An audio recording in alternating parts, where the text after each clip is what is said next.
લસણ અને પાલકની રેસીપી શિયાળા માટે સૌથી સારી પાલક છે, પણ ઘણા લોકોને પાલક ગમતી નથી. તો આ રેસીપી આવી રીતે બનાવો જેનાથી તમારા ઘરમાં પણ હરેક મેમ્બર પાલકની સબ્જી ખાવાનું પસંદ કરશે. તો હેલો એવરીવન, રામ રામ અને જય શ્રી કૃષ્ણ. કેમ છો? આઈ હોપ કે બધા મજામાં જ હશો અને ઉમિયા બ્લોગમાં આપ સર્વનું હાર્દિક સ્વાગત છે. તો આજે આપણે સરસ મજાની ચટાકેદાર રેસીપી લઈને હાજર છીએ. તો જલ્દીથી આપણે વિડીયો સ્ટાર્ટ કરીએ અને ચેનલ પર પહેલી વાર જ આવ્યા હોય તો વિડીયોને લાઇક કરો, શેર કરો અને ચેનલને સબસ્ક્રાઈબ કરો. તો હવે આપણે ગેસ ઉપર કઢાઈ રાખી દીધી છે અને હવે આપણે આમાં તેલ એડ કરીશું. તો 2 ટેબલ સ્પૂન જેટલું તેલ એડ કરી દીધું છે. હવે આપણે આમાં જીરું એડ કરી દઈશું.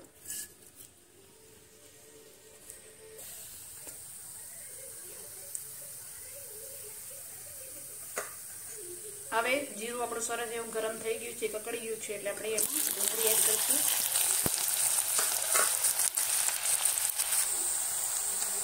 હવે ડુંગળીનો કલર થોડો ચેન્જ થઈ ગયો છે, તો હવે આપણે એક મીડિયમ ટમેટો એડ કરીશું.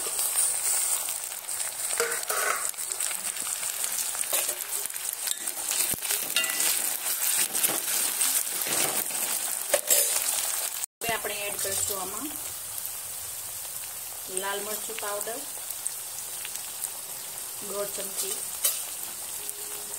અડધી ટેબલ સ્પૂન જેટલી હળદર,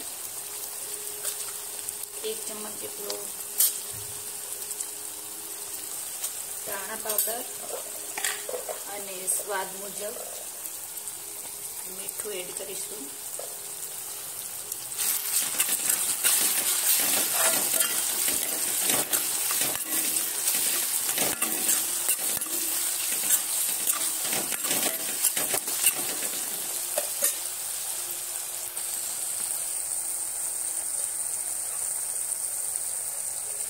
હવે સરસ મરચું શેકાઈ ગયું છે, તો આપણે પાલકને સરસ એવું ધોઈને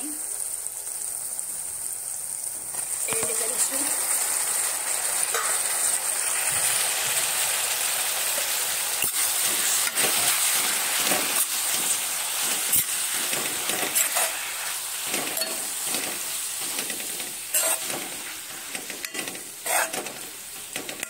હવે અત્યારે આપણે પાણી એડ નથી કરતા, એને ઢાંકણ ઢાંકી અને થોડીક વાર એને બફવા દેશું.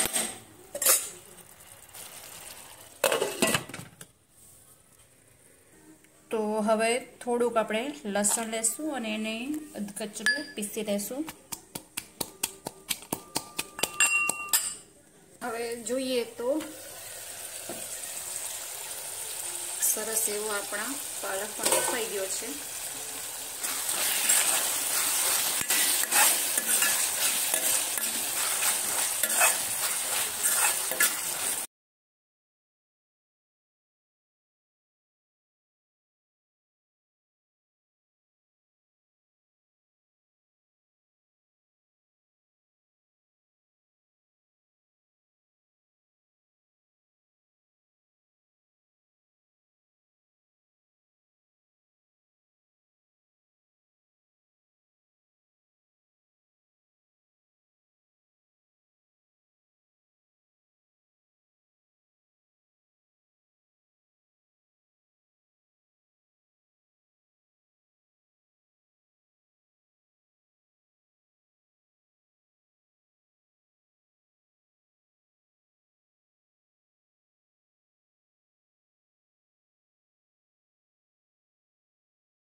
લસણ અને પાલકની સબ્જી જેને ના ભાવતી હોય એને પણ ભાવવા લાગશે. તો આવી રીતે એકવાર ચોક્કસથી બનાવો. પાલક અત્યારે શિયાળા માટે બહુ હેલ્ધી છે. તો ચોક્કસથી લસણ પાલકની સબ્જી બનાવો. અને વિડીયો ગમ્યો હોય તો વિડીયોને લાઈક કરો, શેર કરો અને ચેનલને સબસ્ક્રાઈબ કરો.